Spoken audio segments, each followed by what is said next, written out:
are you celebrating Black History Month yourself?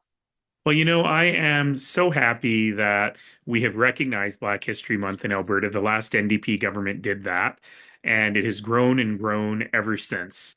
And I think it's critical because, we have a deep, deep Black history here on these lands. Those of us who grew up here in Southern Alberta all know Mm-hmm. the story of John Ware, the greatest cowboy.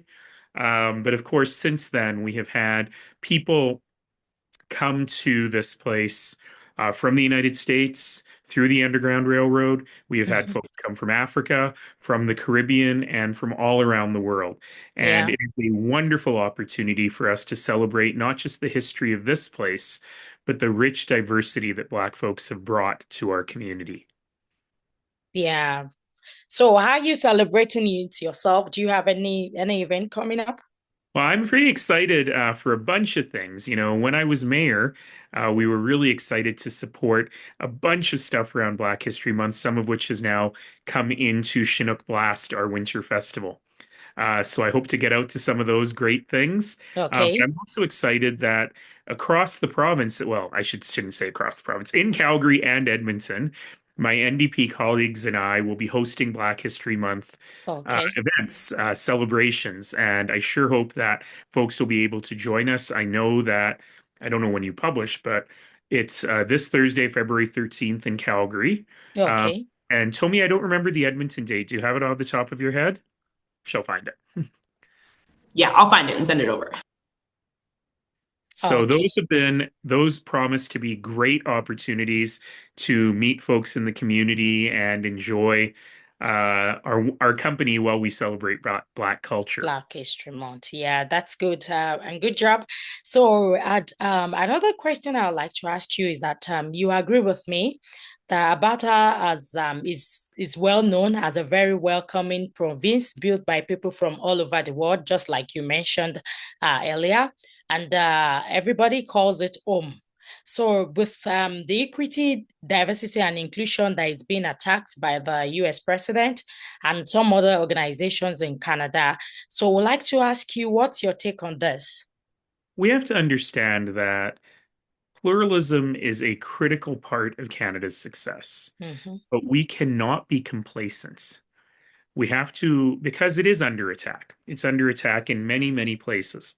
And we have to make sure that where there may be legitimate critiques, these are not things that take away our absolute commitment to pluralism in this place. Mm-hmm.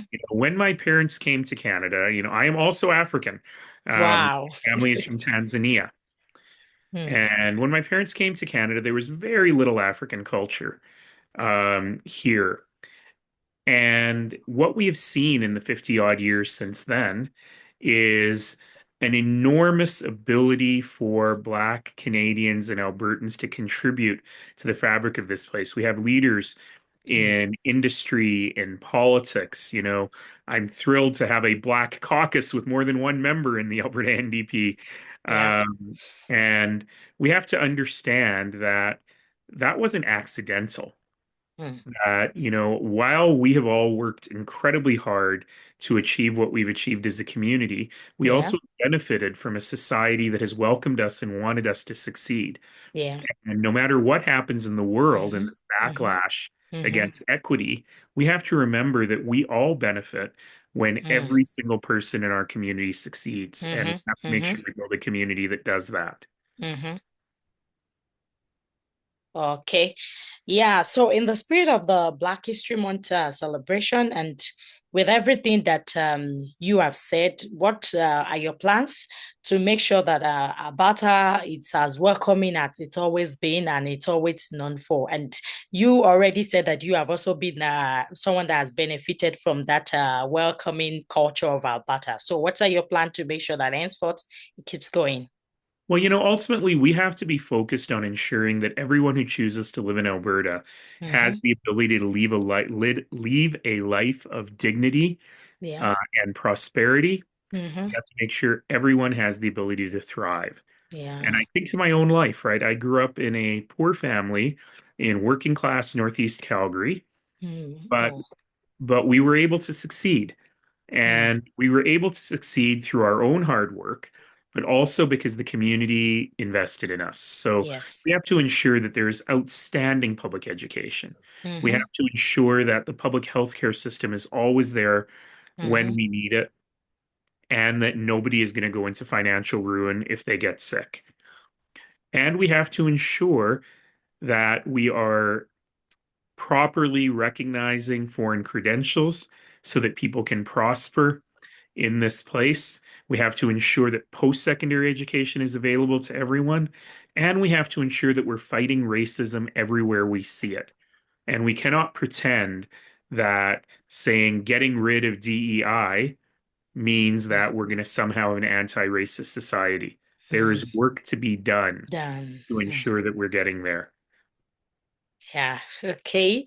So lastly to wrap this up, would like to ask you, do you have any other message, whatever you would like to pass across to over 1 million You know, audience of Diversity Magazine?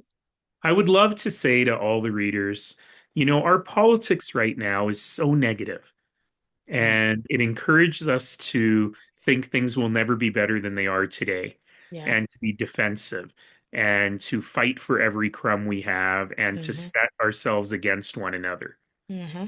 But in Alberta, under that big blue sky, we know that anything is possible. Yeah. And so I would really encourage everyone to redouble our efforts to Mm-hmm. make sure that we're dreaming of an even better Alberta and Yeah. understanding that better is possible. Yeah. Thank you so very much. So with that, I would say thank you for joining Thank you. us What a today. pleasure to talk to you today, and happy Black History Month. Happy Black History Month to you too.